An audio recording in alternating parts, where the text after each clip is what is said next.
Hello, ladies and gentlemen. Now, Planetside 2 did an update and they added SMGs.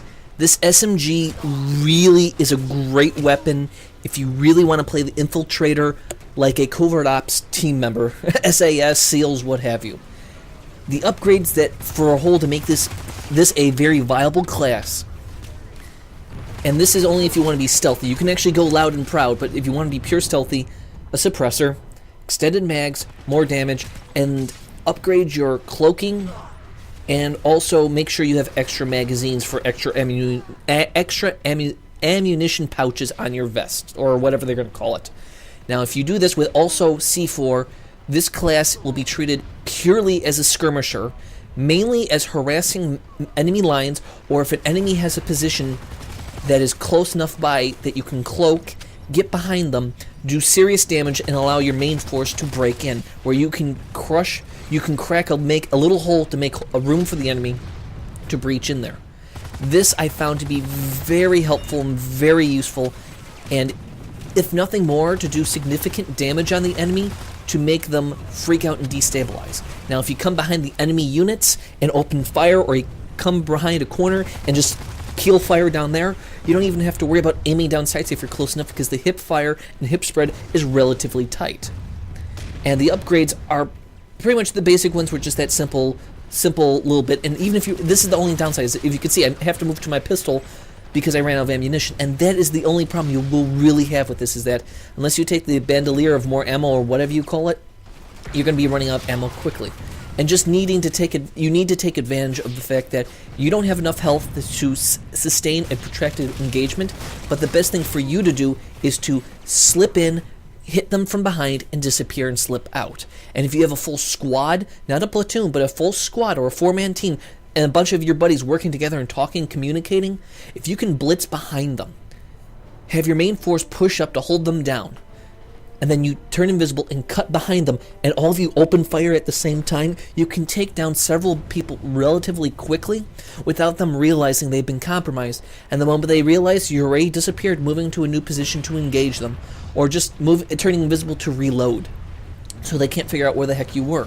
And when you have a protracted battle like this, you can see that you can actually undercut them and really do devastating things to them, or even just psychologically making them think, we've overextended, we must reconsolidate our forces and do another push, or for them to force them psychologically to give up and say, let's do it this another time.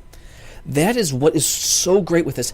And since he's an infiltrator with an SMG, you can turn invisible, you can easily take the positions in hack terminals a lot easier, because you can engage them a lot better and more on your side.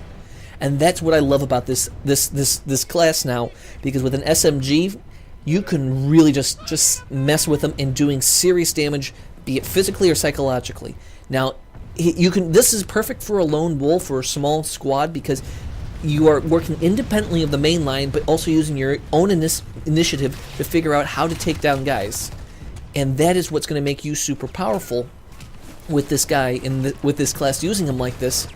And also, if you use him as a troll, you can really just run in, disappear, and just as you can just see, the guy's freaking out, can't figure out where the hell I am, and I can just cloak and decloak almost immediately and quickly, and just not mess with them. And that's what makes this class super powerful, that he's just messing with their perception and treating him as a light skirmisher to do all the damage that your main line can't do, because they're behind cover. You can get behind their cover without them realizing you're there.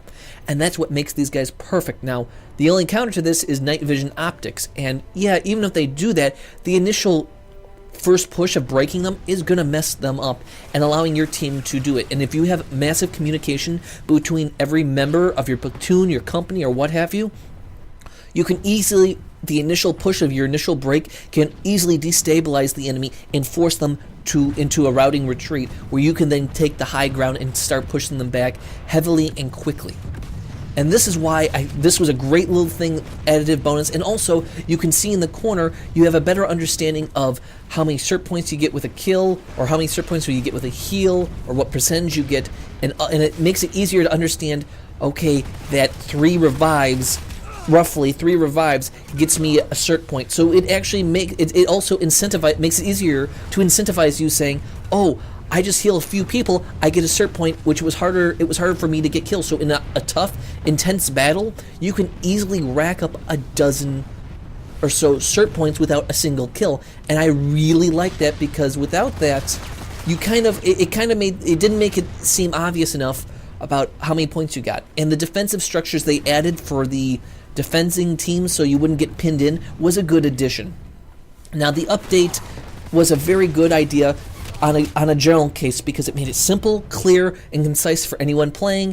And if you ever had any if you were confused on certain things, you could easily see in the corner, okay, I healed this guy, I got 4 ticks up on my whatever. And also the healing thing, and other than that, the previous one, it just popped up, you were healed. Do you want to accept the revive? Now it shows in the little corner, you're being healed by someone, and made it clear enough to show you that you're being healed, so you don't have to click out immediately, respawn somewhere else, so you can take advantage of the fact that you know someone's healing you. I mean, these little updates were perfect and great. Now, fixing stability issues and a little problems and making some weapons more accurate, very good idea. Probably a decent one to make it nice and simple for everyone to get. Now, I hope this little tip, trick, and little update helped a lot. Please tell me what you think. I really have been enjoying this game. Please tell me what you think, if you think this is a good game, future FPSs or whatnot. And if you think that this would be a good idea for breaking the lines of destabilizing by just by messing with them psychologically, please tell me what you think. And I'd like to say, everyone, thank you and good night.